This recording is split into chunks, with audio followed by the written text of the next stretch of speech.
ஆன்மீக அன்பர்களுக்கு அனைவருக்கும் வணக்கம். இன்று பிறந்தநாள் திருநாள் கொண்டாடும் அனைவருக்கும் பிறந்தநாள் திருநாள் வாழ்த்துக்களை தெரிவித்துக் கொள்கிறேன். இப்போ வீடியோக்குள்ளே போகலாங்களா? நம்ம ஆன்மீக கருத்துக்களில் நான் இன்றைக்கி சொல்ல வேண்டிய கருத்து முக்கியமான கருத்துங்க.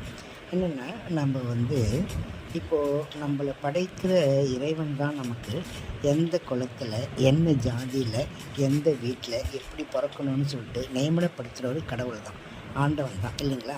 நம்ம ஆட்டோ ஆட்டோ ஓட்டுறவங்க வீட்லேயும் பிறக்கலாம், கார் ஓட்டுறவங்க வீட்லேயும் பிறக்கலாம், ஃப்ளைட் ஓட்டுறவங்க வீட்லேயும் பிறக்கலாம், பஸ் ஓட்டுறவங்க வீட்லேயும் பிறக்கலாம், இல்லை கப்பல் தொழிலாளர் வீட்லேயும் பிறக்கலாம். எந்த இதுலேயோ, பணக்கார வீட்லையோ, ஏழை வீட்லையோ, நடுத்தர வீட்லையோ, எப்படியோ நம்மளை பிறக்க வைக்கிறதும் கடவுள், நியமனப்படுத்துகிறதும் கடவுள் தான். நமக்கு என்ன பேர் வைக்கணும்னு அவர் தான், கடவுள் தான் நியமனம் பண்ணுறாரு. அதுக்கு ஆள் தான் நமக்கு காட்டுறாரு தவிர பெற்றவங்க பிறக்க வைக்கிறாரு. அதே மாதிரி நமக்கு பேர் வைக்கிறது, இந்த பேர் தான் வரணுன்றது கடவுள் நியமனப்படுறது தான் நமக்கு அப்பா அம்மா அந்த பேரை வைக்கிறாங்க. இப்படி பண்ணும்போது நமக்கு ஜாதக ரீதியாக நமக்கு எந்த நேரத்தில், எந்த நட்சத்திரத்தில், எந்த ராசியில் அப்படின்றது நியமனப்படுத்துகிறது கடவுள் தான்.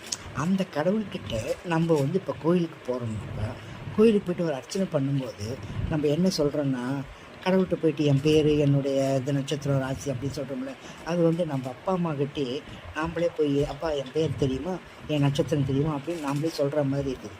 அதனால் யார் ஒருத்தரும் கோயிலுக்கு போனாக்கா அவங்க பேரில் பண்ணாதீங்க அர்ச்சனை, தெய்வத்தின் பேரில் அர்ச்சனை பண்ணுங்கள்.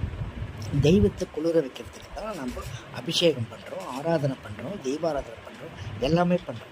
அதே மாதிரி அர்ச்சனையும் தெய்வத்து பேர்லேயே பண்ணோம்னா அவர் மனம் குளிர்ந்து அவர் எதனால் அர்ச்சனை பண்ணுறாங்கன்னு ஒரு நிமிஷம் சிந்திக்க வைக்கணும். ஓ, இவன் வந்திருக்கான், இவன் இந்த நட்சத்திரத்தில் இந்த இதில் பிறந்திருக்கான், அப்போ இவன் என்ன எதிர்பார்க்குறான், இந்த மனுஷன் என்ன எதிர்பார்க்குறான், இந்த பொண்ணு என்ன எதிர்பார்க்குது அப்படின்றது அவங்க யோசனை பண்ணி நமக்கு என்ன தேவைன்றதை அவங்க தீர்த்து வைப்பாங்க.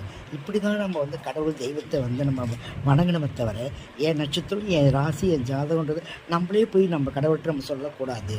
நம்ம வேண்டியதை நம்ம கேட்கணுன்றதுக்காக கடவுள்கிட்ட போயிட்டு நின்று நல்ல மனசார பார்த்து, மனசார வேண்டி, அப்பா எனக்கு என்ன கொடுக்கணுமோ நீ கொடுப்பா, நான் நல்லபடியாக இருக்கணும், அதுக்கு என்ன வழிகாட்டணுமோ நீ வழிகாட்டு கடவுளே அப்படின்றது வேண்டி, அப்படின்றத நம்ம நினச்சி கடவுள்கிட்ட மனசார 2 சொட்டு கண்ணீர் விட்டு நம்ம என்ன கேட்கணுமோ அதை எனக்கு செஞ்சு கொடுப்பான்னு சொல்லணும். இன்னது கொடுன்னு கேட்கக்கூடாது, எனக்கு என்ன வழிகாட்டணும், எனக்கு என்ன தேவையோ நீ பார்த்து தீர்த்து வைப்பா கடவுளே அப்படின்ட்டு தான் நம்ம போய் தெய்வத்துக்கிட்ட போய் நம்ம முறையிடணுமே தவிர நம்ம பேர் ராசிலாம் நம்ம சொல்லவே கூடாது.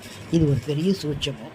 இதை உங்களுக்கு சொல்லணுன்றதுக்காக தான் இந்த நன்னாளில் இதை சொல்கிறேன். நன்றிங்க, வணக்கங்க. லைக் பண்ணுங்கள், ஷேர் பண்ணுங்கள், சப்ஸ்கிரைப் பண்ணுங்கள். வாழ்க வளமுடன்.